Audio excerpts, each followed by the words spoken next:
देखा कि खेलों में क्रिकेट में टॉस होता है, प्लीज वो टॉस करके उसने मारा। मुझसे प्लीज़ ये बात नहीं करें। मेरा तो नुकसान हो गया, अब इनके लिए कहने या ना कहने से मेरा बच्चा वापस किसी और नहीं का आएगा। नुकसान ना हो। तभी तो खड़ी हूँ मैं, तभी तो अपना दुख दबा के उसको एक एनर्जी समझ के इसलिए खड़ी हूँ कि मैं इनको बताऊँ कि प्लीज़ इसको बाहर मत निकालो। सिर्फ ये 2-3 वाक़ये सामने आए हैं।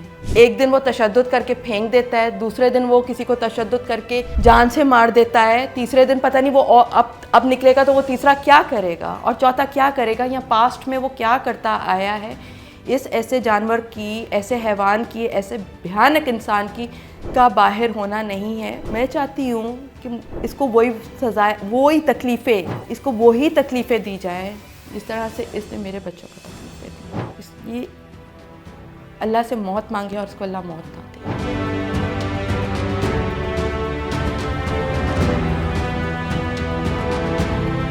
सजाए मौत होनी चाहिए इस मुलजिम को। बार बार होनी चाहिए। ये लड़ाई लड़ना हर एक की बस की बात नहीं है।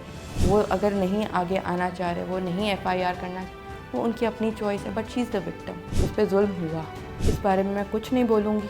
ये सवाल करने का आप लोग हक रखते हो, क्योंकि इसी ये गाड़ी के पीछे तो मेरे बच्चे को ढूंढ नहीं रहे थे। कि काश कोई पुलिस वाला रोकता और आपका बच्चा जिंदा हो, उसमें जख्मी हालत में मिल जाता। काश। सिस्टम पे सवालिया निशान, हमारे सिक्योरिटीज़ पे सवालिया निशान। गिजरी थाने का एक ASI अरमगान के साथ मुलव्वस पाया गया सहूलतकारी में। बातें तो मुझे अब समझ में आना शुरू हुई है ना कि मेरी FIR पे कोई कार्रवाई क्यों नहीं हो रही थी। बिल्कुल 2025 का सबसे हौलनाक और लर्ज़ाखेज़ कत्ल मुस्तफ़ा आमिर कत्ल केस की बात कर रहे हैं।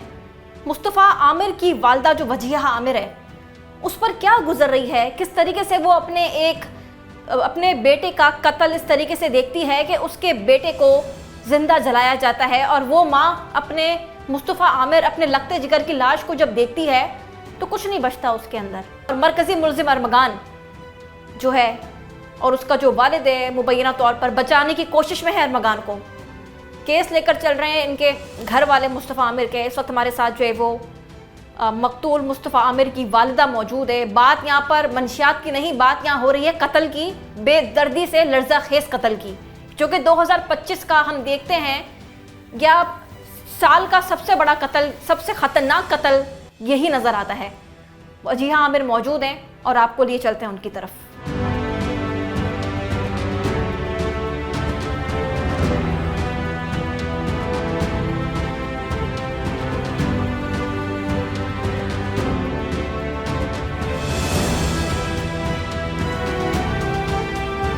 ये लड़ाई लड़ना हर एक की बस की बात नहीं है।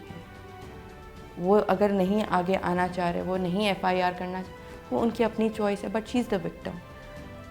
उस पर जुल्म हुआ है उसके ऊपर, और खाली मुस्तफ़ा आमिर को तो इतना बेदर्दी से मारा गया, पहले उस पर तशद्दुद किया गया। उसके साथ हमने देखा कि खेलों में क्रिकेट में टॉस होता है, प्लीज़ वो टॉस करके उसने मारा। मुझसे प्लीज़ ये बात नहीं करें। बिल्कुल, ये एक अफसोसनाक है, एक मतलब इंसानियत ख़त्म हो जाती है जिसके अंदर। मतलब वालदा तो जितनी हिम्मत से उन्होंने हमसे बात की, हम देख रहे हैं कि इतनी हिम्मत भी चाहिए होती है बोलने के लिए अपने बेटे के कत्ल के ऊपर, और इतना बेदर्दी से उसको मारा गया कि टॉस किया गया 3 बार। टॉस कहाँ होता है? इंसानी जान लेने के लिए टॉस पहली दफ़ा हमने देखा। मरकज़ी मुलजिम अरमगान जो है वो उसको डंडों से इतना मारा कि वो खून हो गया। खून जब वो हो गया तो कपड़े से बांध के उसको डिग्गी में डाला, डिग्गी में डाल के उसको ये हब तक लेकर गया। मुझे ये बताएं, जब ये कराची से हब तक लेकर गया तो क्यों नहीं चेकिंग की गई पुलिस की जानिब से? आप कराची पुलिस की नाअहली समझती हैं इसके अंदर? इस बारे में मैं कुछ नहीं बोलूँगी। ये सवाल करने का आप लोग हक रखते हो, क्योंकि इसी ये गाड़ी के पीछे तो मेरे बच्चे को ढूंढ नहीं रहे थे। कि काश कोई पुलिस वाला रोकता और आपका बच्चा जिंदा हो, उसमें जख्मी हालत में मिल जाता। काश। कि कराची में लॉ एंड ऑर्डर की सिचुएशन जो है, अगर कराची पुलिस थोड़ा सा चेक करके स्नैप चेकिंग लगाते हैं ये लोग, क्यों नहीं वो रोकी बगैर नंबर प्लेट की और काले शीशों वाली गाड़ी? आप इस पे क्या समझती हैं? सवालिया निशान, कोई सिस्टम पे सवालिया निशान, हमारे सिक्योरिटीज़ पे सवालिया निशान। गिजरी थाने का एक ASI अरमगान के साथ मुलव्वस पाया गया सहूलतकारी में। बातें तो मुझे अब समझ में आना शुरू हुई है ना कि मेरी FIR पे कोई कार्रवाई क्यों नहीं हो रही थी। जब उस लड़की को अस्पताल ले जाया गया है तो डिफेंस थाने के और 15 के एहलकार आते हैं और जान छुड़ा के चले जाते हैं वहाँ से अपनी। अरमगान था क्योंकि अरमगान के खिलाफ कोई कार्रवाई नहीं होती। तब भी आपने जब आवाज़ उठाई है तो कड़ी से कड़ी खुली है और ये सारे सहूलतकार सामना है जिसमें हमारे खुद कानून नाफिज करने वाले इदारे शामिल हैं। इसमें आप क्या कहेंगी? मेरा तो नुकसान हो गया, अब इनके लिए कहने या ना कहने से मेरा बच्चा वापस किसी और नहीं का आएगा। नुकसान ना हो। तभी तो खड़ी हूँ मैं, तभी तो अपना दुख दबा के उसको एक एनर्जी समझ के इसलिए खड़ी हूँ कि मैं इनको बताऊँ कि प्लीज़ इसको बाहर मत निकालो। सिर्फ ये 2-3 वाक़ये सामने आए हैं। एक दिन वो तशद्दुद करके फेंक देता है, दूसरे दिन वो किसी को तशद्दुद करके जान से मार देता है, तीसरे दिन पता नहीं वो अब निकलेगा तो वो तीसरा क्या करेगा और चौथा क्या करेगा, या पास्ट में वो क्या करता आया है। इस ऐसे जानवर की, ऐसे हैवान की, ऐसे भयानक इंसान की का बाहर होना नहीं है। मैं चाहती हूँ कि इसको वही सज़ा, वही तकलीफ़ें, इसको वही तकलीफ़ें दी जाए जिस तरह से इसने मेरे बच्चों को तकलीफ़ें दी। ये अल्लाह से मौत मांगे और उसको अल्लाह मौत ना दे। सजाए मौत होनी चाहिए इस मुलजिम को, बार बार होनी चाहिए, बार बार होनी चाहिए। सजाए मौत एक दफ़ा नहीं बार बार होनी चाहिए। और वालदा ने कहा है कि अरमगान मौत मांगे और अल्लाह उसको मौत ना दे, क्योंकि जिस बेदर्दी से इसने मुस्तफ़ा आमिर का कत्ल किया है, ये एक उस माँ की आवाज़ है जो कि इंसाफ मांग रही है और उम्मीद कर दी है इस अदलिया से, हुकूमत सिंध से, वफाकी हुकूमत से, सारी हुकूमतों से कि इनको इंसाफ दिया जाए। मुस्तफ़ा आमिर का जो कत्ल हुआ है उसका जो मरकज़ी मुलज़िम और जो सहूलतकार हैं उनको सज़ा होनी चाहिए, बाहर नहीं आना चाहिए, क्योंकि ये एक बहुत तहलका खेज और बहुत दर्दनाक कत्ल है जो कि सिर्फ मुस्तफ़ा आमिर की वालदा पे ही नहीं बल्कि पूरा पाकिस्तान में हम देख लेना, अगर कराची समेत दीगर जगहों पे, तो हर जगह एक ही ज़बान पर एक ही कत्ल का जिक्र है और वो है मुस्तफ़ा आमिर का कत्ल। कि पूरी आवाम यही बोल रही है कि मकतूल मुस्तफ़ा आमिर की वालदा को इंसाफ मिलना चाहिए, चाहे आप सोशल मीडिया उठा के देख लें, चाहे वो अवामी राय आप देख लें, चाहे वो कहीं पर भी देख लें।